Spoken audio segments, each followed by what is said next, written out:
SK텔레콤 해킹 사고의 피해 규모가 당초 알려진 것보다 더 큰 걸로 드러났습니다.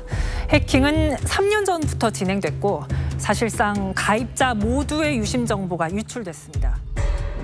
기록보관소 X. 우리는 매일 인터넷을 이용합니다. 정보를 검색하고 메시지를 주고받고 은행 업무를 보고 상품을 구매하죠. 이 모든 건 연결이란 이름 아래 이루어집니다. 그런데 이 연결은 때론 너무나도 쉽게 끊어지죠. 그 결과는 단순한 불편함이 아니라 국가 마비 수준의 혼란과 수억 명의 개인정보 유출, 경제적 손실로 이어지곤 하죠. 오늘 기록보관소 X는 인류가 인터넷을 신뢰하던 순간에 그 신뢰를 무너뜨렸던 3가지 초대형 해킹 사건을 꺼내봅니다. 이 사건들은 단순한 해킹을 넘어서 디지털 세계가 얼마나 취약한지를 보여주는 경고이자 이제 무기를 이용한 전쟁이 아닌 사이버 전쟁 시대의 도래를 알리는 신호탄이었습니다. 야후는 1990년대 중후반부터 2000년대 초반까지 전 세계에서 가장 영향력 있는 포털 사이트 중 하나였습니다.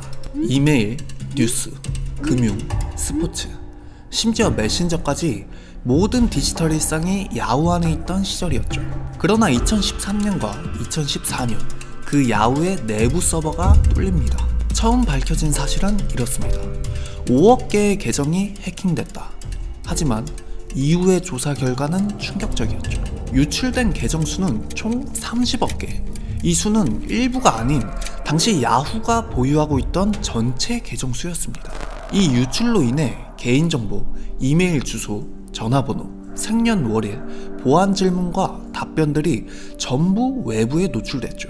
일부 계정의 경우 비밀번호가 암호화되지 않은 형태로 저장돼 있었고 이런 허술한 관리는 말 그대로 심각한 보안 실패였습니다. 2017년 미국 FBI는 이 사건이 단순한 범죄 집단의 소행이 아니라 러시아 연방보안국과 연계된 국가주도 해킹이란 의혹을 제기하며 러시아 국적 해커 4명을 기소합니다. 그중 일부는 러시아군 정보기관 소속으로 알려졌습니다. 왜 야후였을까요? 당시 야후는 수십억 명의 이용자 계정을 통해 전 세계 수많은 사람들의 디지털 행동을 수집하고 있었습니다. 이메일 한 통, 캘린더 일정 하나, 쇼핑 기록 하나까지 그 안엔 개인의 일상과 사적인 관계망이 고스란히 담겨져 있었죠. 결과적으로 이 사건은 야후의 기업 이미지에 치명적인 타격을 줬고 2017년 야후는 3대 미국 통신사인 버라이즌에 인수됐는데 인수 금액을 무려 3억 5천만 달러 깎이면서 아주 굴욕적으로 인수되죠.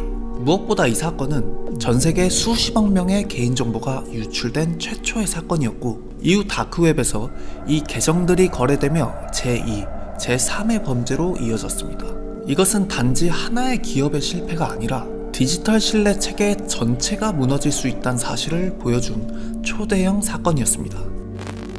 2017년 9월 미국의 3대 신용평가사 중 하나인 에퀴팩스가 대규모 해킹 피해를 입습니다. 당시 에퀴팩스는 단순한 금융회사가 아니었습니다. 에퀴팩스는 미국인 거의 대부분의 신용기록을 관리하는 기관입니다. 이 중에는 사회보장번호, 운전면허번호, 생년월일, 주소, 신용등급, 카드 정보 등 신분 도용과 금융사기에 악용될 수 있는 정보들이 포함되었죠. 그런데 문제는 단순한 외부 공격이 아니라 에퀴팩스 내부의 태만과 무관심이 이런 사태를 불렀다는 것입니다. 사건의 발단은 아파치 스트러치라는 웹 애플리케이션 프레임워크의 보안 취약점이었습니다. 이 취약점은 사건 발생 수개월 전인 2017년 3월에 이미 패치가 나와 있었지만 에퀴팩스 내부 IT팀은 이를 적용하지 않았죠. 해커들은 이를 틈타 침입했고 수개월에 걸쳐 데이터를 은밀하게 빼돌립니다. 해커들이 활동하는 동안 에퀴팩스 내부 시스템은 이를 인지조차 못하고 있었죠. 더 충격적인 건 에퀴팩스가 이 사실을 인지한 뒤에도 즉시 공개하지 않았다는 점입니다. 2개월 가까이 침묵을 유지하며 주가 방어와 사내 정리를 우선시했다는 의혹이 제기되기도 했죠. 그 사이 에퀴팩스의 경영진 일부는 자사 주식을 매도했다는 사실이 밝혀지며 내부자 거래 논란까지 불거집니다. 결국 미국 의회는 청문회를 열고 CEO는 대중 앞에 서서 고개를 숙였죠. 이 사건은 기업의 무책임이 어떤 결과를 초래하는지 보여준 대표적인 사례로 꼽힙니다. 해킹의 원인은 기술적이라기보단 사람의 무관심과 부주의에 의해 벌어진 셈이죠. 미국 정부는 이후 에키팩스에 7억 달러에 달하는 벌금을 부과하고 사이버 보안 강화 정책을 본격적으로 추진하게 됩니다. 2021년 5월 7일 미국 남부 조지아주에 본사를 둔 송유관 기업 콜로니얼 파이프라인이 랜섬웨어에 공격을 당합니다. 이 회사는 미국 동부 지역의 45%의 연료 수송을 담당하는 거대한 에너지 인프라 기업이었는데, 공격자는 내부 시스템에 침투해 핵심 데이터를 암호화한 뒤 암호 해제를 조건으로 440만 달러 상당의 비트코인을 요구합니다. 이 사건의 배후로는 러시아 기반의 해커 조직 다크사이드가 지목됐으며, 이들은 조직적이고 체계적인 금전 목적 공격을 일삼는 랜섬웨어 갱단입니다. 이 공격으로 인해 콜로니얼 파이프라인은 IT 시스템을 포함한 송유 시스템을 전면 중단하고 일주일간 운영을 멈추게 됩니다. 그 결과 미국 전역, 특히 동부 해안 지역에선 연료 대란이 벌어졌고 사람들은 주유소로 몰려들어 사재기를 시작했습니다. 이후 미국 정부는 사이버 안보를 국방 수준으로 격상하며 사이버 보안 지휘 체계를 정비하고 국가 주요 인프라의 취약점을 전면 재검토합니다. 이 사건은 단순한 기업 해킹이 아니었습니다.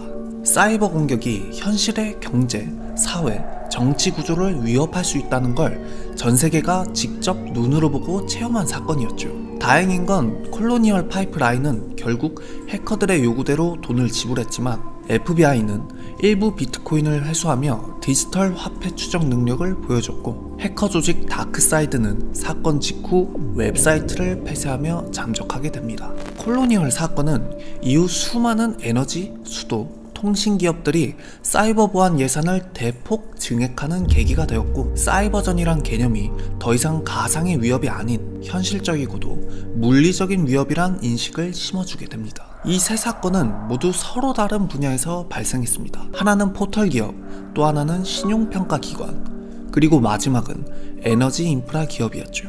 하지만 이들 모두가 디지털에 의존한다는 공통점을 갖고 있었습니다. 그리고 해커들은 그 공통점을 노렸습니다. 무기는 총도, 칼도 아닌 단 한 줄의 코드, 그리고 방치된 보안 취약점. 해킹은 이제 소수 전문가만의 이슈가 아닙니다. 국가, 기업, 그리고 우리 개개인의 생존과 직결된 문제입니다. 아직도 남아있는 수많은 미스터리, 기록보관소 X에서 전해드리겠습니다. 흥미롭게 들으셨다면 구독 부탁드리며 오늘은 여기까지 하겠습니다.